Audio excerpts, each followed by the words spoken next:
Fait que je fais les deux, mais j'ai pas besoin de parler. Bonjour, Mathieu Goulet. Enchanté. Bonjour. Mathieu. Christian, Jennifer. Allô.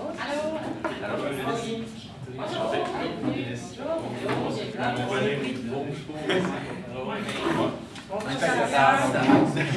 Ouais.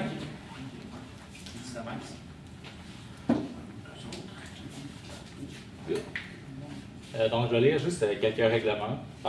D'abord, veuillez, s'il vous plaît, dire le numéro de votre équipe à la caméra. 9. Donc, vous avez 15 minutes pour la présentation. Je vous montrerai le temps restant à l'aide de cartons au 7, 4 et 2 minutes, ainsi qu'aux 30 secondes restantes. Je ferai un décompte des 10 dernières secondes avec mes doigts et j'afficherai un carton indiquant la fin de votre présentation. Une période de questions d'une durée de 5 minutes chronométreur suivra. Après les 5 minutes, j'annoncerai la fin de celle-ci. Vous êtes en train de répondre à une question, veuillez brièvement conclure. Veuillez s'il vous plaît rester dans la zone de captation de vidéo, délimitée par les marques au sol. À tous les observateurs. Vous êtes mieux à être un peu. À tous les observateurs, le silence vous sera demandé tout au long de la présentation et de la période de questions. Si vous désirez applaudir, vous devrez attendre à la fin de la période de questions. Vous ne devez en aucun temps dévoiler la provenance de l'équipe qui présente. Aucune entrée ni sortie de la salle n'est permise durant la présentation ou la période de questions. Veuillez éteindre la sonnerie de vos téléphones. J'inviterai maintenant les juges à se présenter et vous pourrez par la suite débuter votre présentation. Christian Gina, président d'Ordinaire. Samuel Daguerre, fondateur de la firme urbaine Dromedal Production. Chanie Perrault, coordonnatrice du Carrefour d'entrepreneuriat et d'innovation à l'Éclat. Cassie Bernier, notaire et administratrice à la Chambre de commerce de Trois-Rivières. Francis Gunter, directeur du développement et investissement pour la Banque nationale. Donc, premièrement, merci de nous offrir de votre temps aujourd'hui. Donc, je me présente, moi c'est Maud, voici mon collègue Jennifer, mon collègue Mathieu. Puis aujourd'hui, dans le fond, nous, on vient répondre au mandat que vous nous aviez donné, dans le fond, envers votre entreprise. Orvanda Microculture, c'est quoi? C'est une compagnie qui a beaucoup de belles valeurs. En fait, la valeur de la culture, la valeur un petit peu familiale, la valeur qui est associée à la ville de Trois-Rivières aussi, qui est en fait la famille, qui est une grande majorité de la clientèle. C'est une compagnie qui fait 3 500 $ de vente par mois, avec seulement 4 employés. Il y a 25 de ça qui est de la vente en ligne, donc c'est très bien.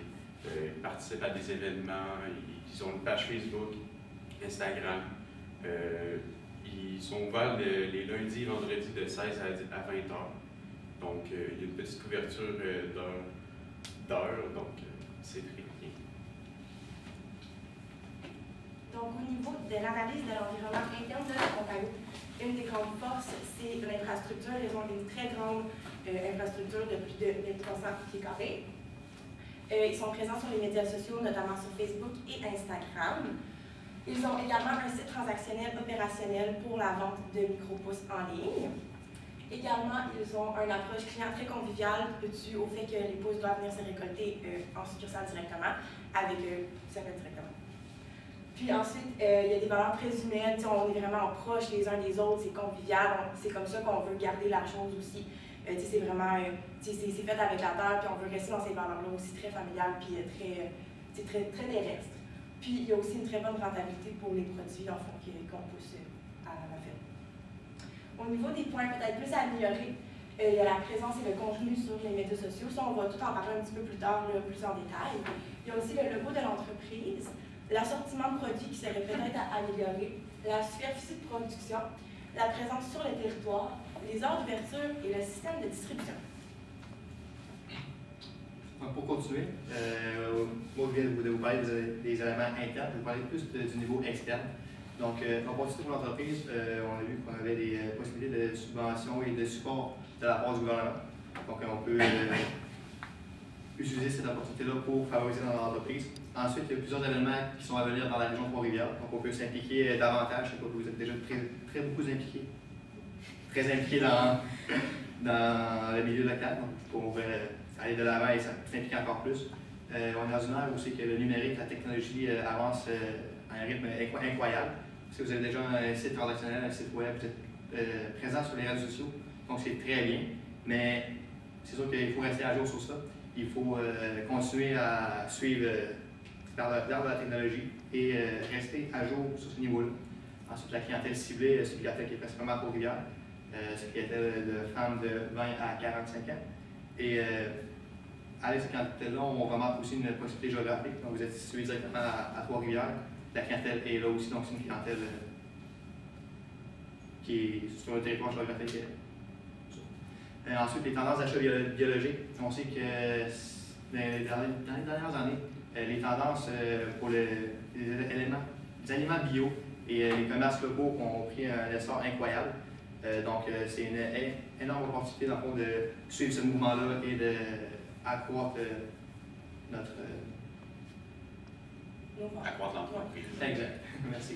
Après ça, les principales menaces, c'est principalement les gros concurrents comme Metro, IGA, c'est des grosses business qui ont beaucoup d'expérience, qui ont beaucoup d'années, qui ont un gros impact sur la population locale.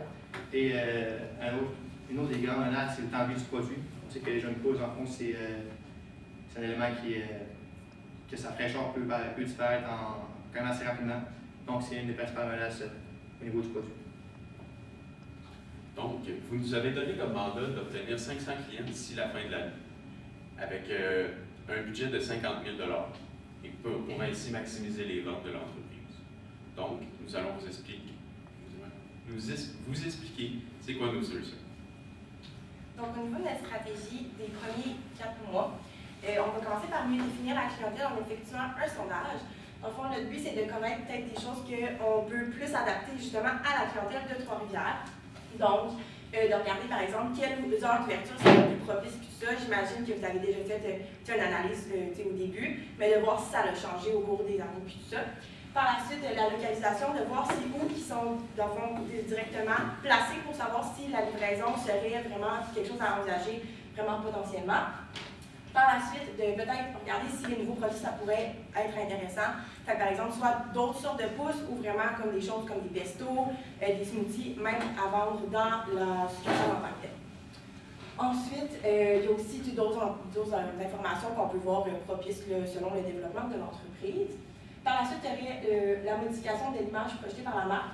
Quand on voulait dire diversifier le contenu et les plateformes web, comme la clientèle cible, c'est les 25 à 44 ans, Pinterest, c'est un des gros médias sociaux qui c'est vraiment là-dessus. C'est facile de partager des recettes à faire avec des jeunes pousses, de mettre des liens vers votre site internet, vers la page Facebook, de vraiment tout lier ça ensemble pour faire vraiment une belle continuité. Je pense que ça pourrait être une bonne idée. Puis aussi, vraiment, c'est de mettre plus de recettes aussi sur Instagram. On voit que c'est dans vos highlights, mais pas nécessairement dans vos posts, des choses qu'on peut vraiment optimiser comme ça. Par la suite, optimiser le logo. Le logo, présentement, c'est une main fermée. Puis je vois que vous avez vraiment une belle ouverture sur le monde. Fait que peut-être juste le changer en mettant une main ouverte. Moi, je trouvais que ça pourrait être une belle idée. Mais encore là, c'est votre choix à la fin. Par la suite, il y a le matériel promotionnel au kiosque qui serait peut-être à travailler parce qu'on a regardé un des posts. Puis on voyait que c'est assez de base. Fait que de vraiment créer un impact visuel pour que les gens, lors des foires, ils soient vraiment attirés vers votre commerce, qu'ils viennent vous voir, qu'ils viennent vous découvrir plus de clients. On aime ça. Par la suite, c'est de mettre de l'avant les bienfaits des produits. Comme on l'a lu, des micro-pousses, ça va de 4 à 40 fois les valeurs nutritives que le même produit mature peut apporter. Puis ça, c'est quelque chose qu'il faut mettre de l'avant parce que les jeunes femmes saines qui sont à la recherche de produits santé, puis tout ça, c'est là-dedans qu'ils vont vouloir investir. Puis je pense que c'est quelque chose qu'il faudrait mettre de l'avant. Donc, notre stratégie pour le moyen terme, qui englobe le 5 à 8 mois, ça serait d'explorer et d'éviter des partenariats avec les PME locales.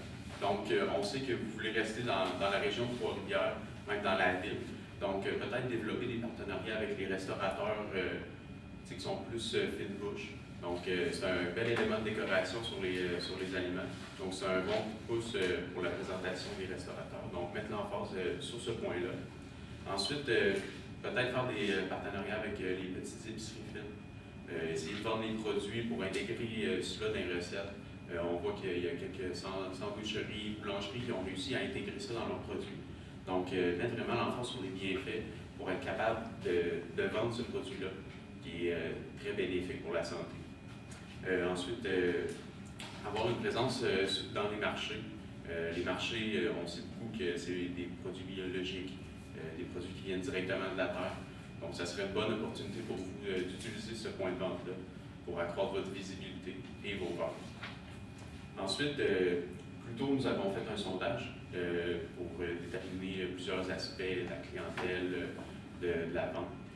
Peut-être plus analyser les résultats à ce point-là pour définir si la livraison, ce serait vraiment un bon moyen d'atteindre plus de clients, de vendre plus. Sinon, définir c'est qui réellement la clientèle. Peut-être que ce n'est pas juste les femmes de 24 à 44 ans. Peut-être plus préciser ces points-là. Ensuite, nous voudrions améliorer l'exploitation de la superficie de production. Parce que si la superficie est pas assez grande de production, vous allez produire moins que ce que vous allez vendre. Donc, il serait important que l'offre suive la demande. Ensuite, nous voulons vraiment que vous débutez la livraison. Parce que c'est un point majeur aujourd'hui, parce que les gens ils aiment moins ça se déplacer, ils sont plus... c'est plus un désagrément pour eux d'aller visiter les producteurs locaux. Ils ont moins de temps. Donc, la livraison, ça serait un bon point positif à ajouter à votre compagnie. Maintenant qu'on parle du long terme, on parle de 9 à 12 mois. Tout d'abord, on va développer des nouveaux produits. Comme mes collègues l'ont mentionné plus tôt, on parle de pesto, de jus, de smoothie, qui pourraient bonifier la compagnie dans sa diversification, aller chercher d'autres parts de marché un peu ailleurs et peut-être intégrer les grandes surfaces comme les métros et IGA, peut-être, qui sait. Ensuite, on va effectuer un point de contrôle sur les objectifs qu'on s'était atteints, soit avoir 500 clients et respecter le 50 000 de budget. Donc, on veut mettre un point de contrôle, savoir si on s'en est vers la bonne direction ou si on est complètement perdu. Donc, on veut mettre les pendules à l'heure. Ensuite, on veut mettre en place une équipe suffisante pour répondre à la production. Donc, si nos ventes augmentent, notre nombre de clients augmente, il faut répondre à la demande. Donc, on parle d'installer de nouvelles infrastructures pour gérer la production et aussi avoir plus d'employés ou augmenter le nombre d'heures des employés actuels pour répondre à la demande. Je voudrais juste rajouter un point ici. Pour ce qui est des smoothies, pesto et jus vert, on sait que le temps de conservation des pousses, des fois, c'est pas très long. On pourrait l'intégrer, ceux qui se perdent un peu plus rapidement, on peut les intégrer dans les jus. Donc, ceux qui ne sont pas disponibles pour la vente, qui sont moins belles, on peut en faire des jus, donc on diminue le nombre de quêtes. Donc, ça serait très bénéfique pour votre entreprise à long terme, pour aller chercher une bonne marge là-dessus. Merci. Pour ce qui est du budget, en fait, nous, on prévoit utiliser le 50 000, mais c'est vraiment global. C'est des montants approximatifs que nous avons mis. Donc, on peut débuter par une publicité sur les médias sociaux qui représente 10 %. Ensuite, des articles promotionnels tels que les kiosques, faire des bannières, mettre les logos d'entreprise, le nom d'entreprise pour augmenter la visibilité. Donc, on a mis environ 12 % du budget. Ensuite, pour le sondage, peut-être faire un petit concours, un incitatif pour les gens à répondre. Ça aide à la crédibilité du sondage et ça permet d'avoir de plus en plus de monde qui vont répondre. Donc, on a alloué 1 %, qui est un petit montant bénéfique pour les répondants. Ensuite, nous voulons développer des partenariats avec 10 % du budget. Nous voulions améliorer la superficie de production. Comme nous ne savons pas les coûts, nous avons alloué 50 % du budget, tout dépendant de ce que vous voulez faire dans les agrandissements, on peut ajuster le budget en fonction de ça. Ensuite, il va y avoir une hausse de la masse salariale parce qu'on veut plus d'heures. Donc, la masse salariale va évidemment monter. Donc, on a alloué 5,2 %, mais c'est approximatif encore une fois. Ensuite, nous voulons établir un système de livraison. Donc, ça nous prend de l'équipement, ça nous prend une voiture, ça nous prend quelqu'un pour la conduire. Donc, on a alloué 11,8 % du budget. Donc, au niveau de l'analyse des environnements internes suite à nos recommandations, on peut voir quels points améliorer, c'est ce qu'on a visé. Dans le fond, on a vraiment amélioré ces points-là. Maintenant, la présence puis les contenus sur les autres médias sociaux, c'est ce qu'on vise justement sur Pinterest. Le logo de l'entreprise va peut-être être changé justement si on le modifie un peu. L'assortiment de produits, c'est sûr qu'en un an, c'est difficile de complètement développer un gros assortiment de produits. C'est pour ça que nous, on l'a laissé pas barré, mais c'est vraiment des points qu'on a déjà commencé à mettre sur pied, c'est facile par la suite de simplement le continuer. Par la suite, la superficie de production a été augmentée grâce à la demande qui a augmenté également. La présence sur le territoire est nettement plus grande maintenant puisque, suite à nos recommandations, la livraison va être possible. Par la suite, les heures d'ouverture vont être plus, dans le fond, personnalisées en fonction des clients et de ceux qui désiraient venir le chercher en magasin. Fait que ça va devenir maintenant une force. Puis le système de distribution va être agrandi également si on se met par exemple avec les marchés puis des choses comme ça. Donc, je vous remercie de nous avoir alloué de votre temps. J'espère que notre proposition vous plaît. Puis, est-ce que vous avez des questions?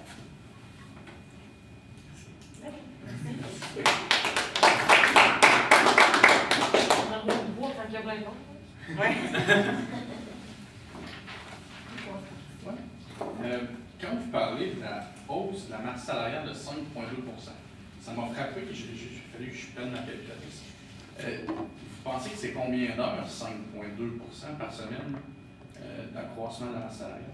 En fait, nous, on l'a calculé, comme c'est dans notre dernier point de stratégie qui est à long terme, on l'a calculé environ sur 4 mois, en fait. On a séparé vraiment l'année en 4 mois.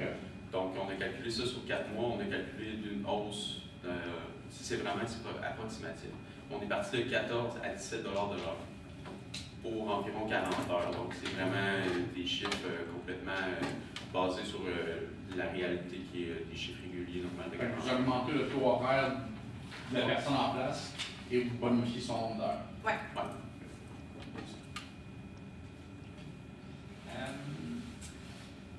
Moi, j'avais une question aussi. J'ai cru comprendre que, dans le fond, la livraison, c'est vraiment quelque chose de super génial parce qu'on peut aller toucher plus de familles. Puis, Orenda, c'est vraiment, disons, une philosophie qui va avec les microbus.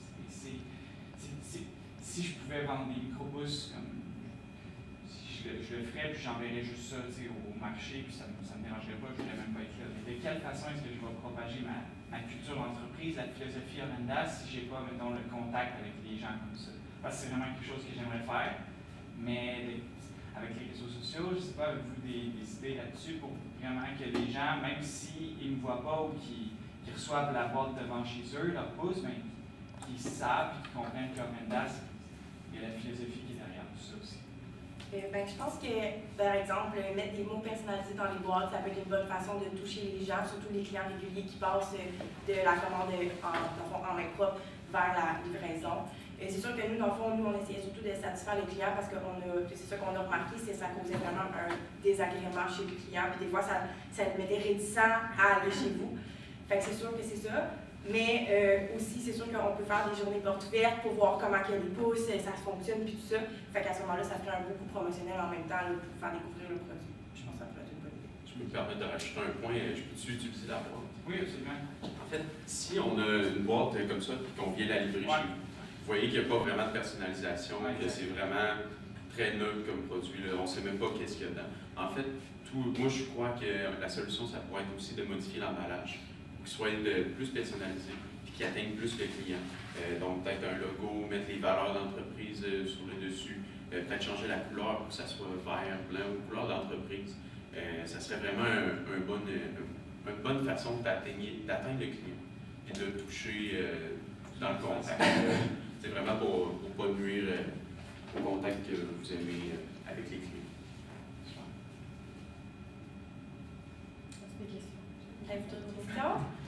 Félicitations pour votre présentation.